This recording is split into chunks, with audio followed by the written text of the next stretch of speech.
I'm here at the Quanah Parker Star House. There's a plaque. Home of Quanah Parker, last chief of the Comanches, 1850 through 1911. I am now walking inside the building.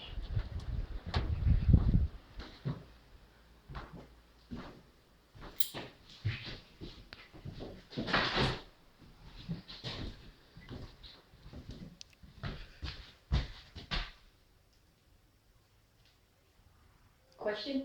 Yeah. Was this his dining room or something? This is the dining room. Yep, this was his dining room. That's where he ate. And who else ate here? His family? And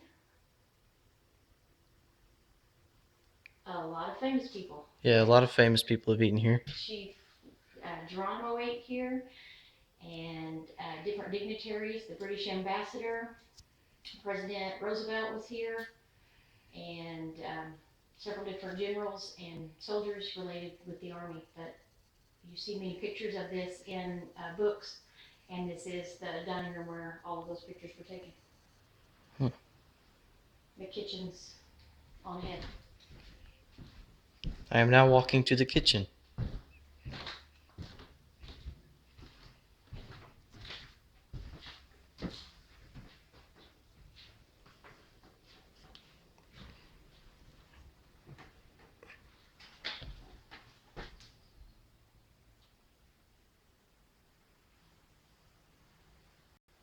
How big was his family? I'm asking you, do you know? No. Okay, he had, depending upon what you read, he had somewhere between, 5, 6, 7, 8 wives and about 25 children. So if you have a kitchen this size, that would take a lot to feed all of those people. Yeah, looks like a pretty old stove. This house was, what did the placard say? He lived between 1846 to and he passed away 1911. in 1911. This house was built sometime around about land run time, 89, 90, 1890, 1891, somewhere in that neighborhood. Took a couple of years to build. And depending upon what you read, because at that time Quanah Parker had surrendered, as all the Comanches had, to the generals at Fort Sill, and he was living as a white man. He was kind of the go-between, or he was a mediator between the Indian tribes and then the soldiers in the Fort Sill, to try to get all of the Comanche bands to come and surrender, because there's 13 bands of Comanche tribes, and Quanah was head of the Quahada band of Comanches. And he started to live as a white man because he was wise and very knowledgeable, and he understood that his tribe would either, cease to exist if they continue to fight the soldiers, the army, and the white man, or he could surrender and then try to learn to live as a white man. And so he built this house so he could live, as a white man. And originally it's set 3 miles or so, some people say 6, but straight north of here in the Wichita Mountains, which is now part of the refuge and then Fort Sill. All of his wives had different duties. Like, each wife was assigned to like a chore with the house. Somebody helped with the children, somebody helped with the gardening, somebody helped in charge of the livestock, somebody took care of the house, but each of his wives had different duties of what they were in charge of to maintain a household this size, and also with this many people that would be coming in and out. And Quanah Parker was a very hospitable person. He was entertaining all of the time and always had lots of guests at his dining room table and in his home. And lots of times they slept on the porch or in teepees outside and around, or they would sleep in the house.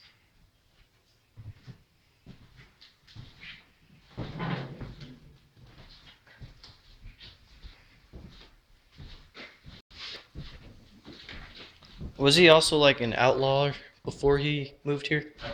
I wouldn't call him an outlaw. I would call him, he was an Indian chief. He was doing what he felt like he had to do to help his tribe survive.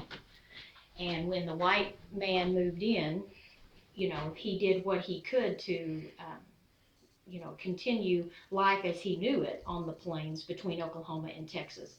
And he, you know, yeah, they were, you know, they had many battles and many lives were lost, white and Indian alike, but it's not that he was an outlaw.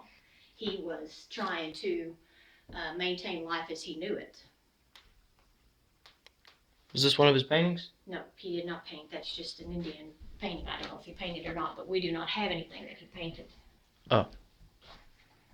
I know that he was a painter. He was more of a, you know, a dignitary and you know, a chief, and he oversaw his tribe and took very good care of them and helped them make that transition between Indian life on the plains and then white man's life in the society that they were having to, the new society they were having to adapt to. Was this his bedroom? This was his bedroom. And in 1911, he was in Hammond, Oklahoma, and he realized he was getting very ill. And he knew he had to get home in order to be at peace and die in his home. And he got back to his home by train and buggy and was able to die here in his home in February of 1911. And this is not the bed he passed away in, but it is very, very similar to the bed. In fact, his daughter, that was the last relative that lived in the house, said that she thought we had found the bed and the bed had been given back to the house because it was so close to the one that they had. But the original bed is at the Fort Sill Museum. Is over there? Is that also his bedroom? Well, it's a hallway and it goes to another bedroom. That's not his bedroom. Was that one of his bedroom? One of his kids' bedrooms? No, the kids stayed upstairs or outside. And no, his supposed favorite wife would be in that bedroom across the hall. And originally the front door was over here, which now faces the east. But his once they added on the dining hall and the kitchen, then the front door became the parlor door that we came in.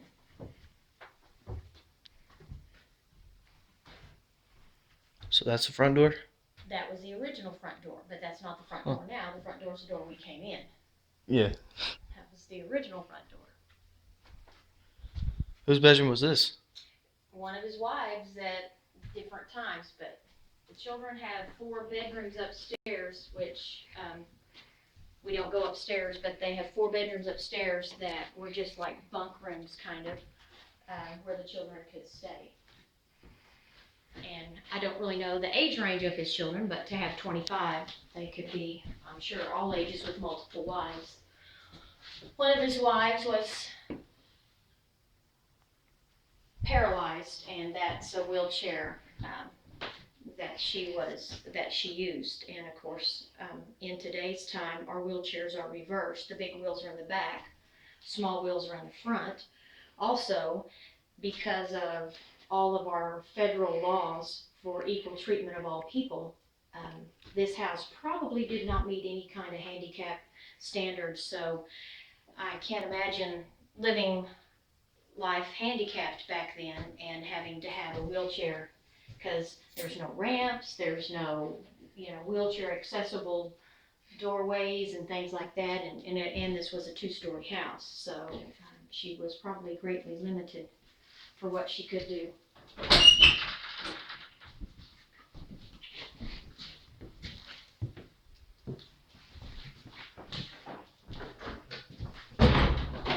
That's where we came in, right? Yes, that's the front door. What's this plaque? It's from some of the family reunions that they've had here, I think. It's not significant to the house. Oh. It doesn't have anything to do with that, but theory is that the house was built with money that was given to Quanah from the cattle ranchers that were leasing the land from him on the big pasture area. Again, depending upon what you read, some people believe he built the house with his own money, but that was the one way that he had an income, was by leasing the land for the cattle ranchers to let their cattle graze. And he was very good friends with the big cattle ranchers in northern and western Texas, like the Goodnight Ranch and Tom Burnett, Burt Burnett, and so that's where his income, some of it did come from, but the government did not build him a house and didn't really assist him with this. But he did have land to put the house on, and the government did give him the land.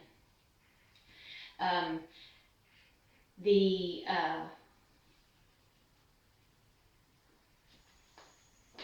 stars on the roof of the house. The roof has always been red, and it had, or since we've had it, it's been red, and it has stars on the roof of the house, which signify Quanah's ability to have the same power as a general would have. And so the stars on the roof, that he was as powerful as a general. They wore stars on their shoulders and on their uniforms.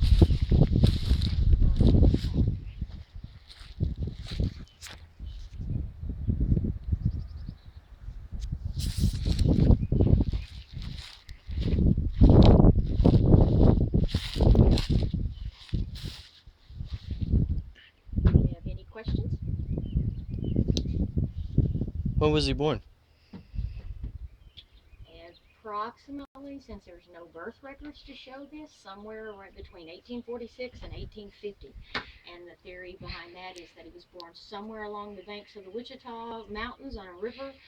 Other people think he was born in Texas, but there's no way of really knowing. But the people around here, I think, would like to think he was born here in this area, and that's why he, his mother was buried, and he had her body actually moved and put where he was and where he was familiar. But now both his body and his mother's body are out at Fort Sill at the cemetery out there.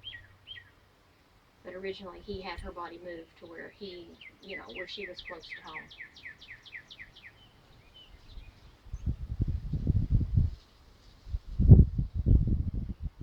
Any other questions?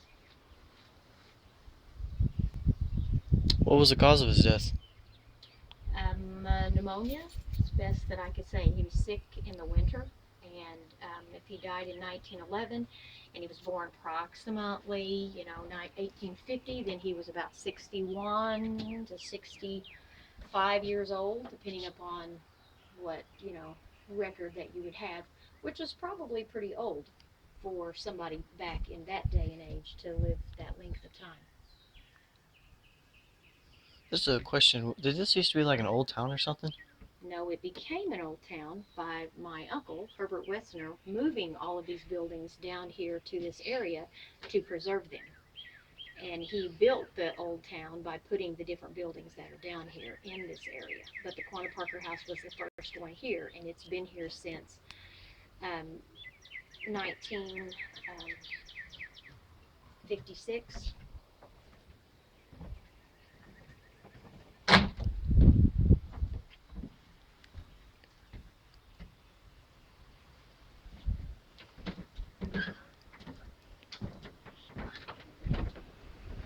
Well, I guess this concludes this tour by Rick Walker and Ginger Gibson.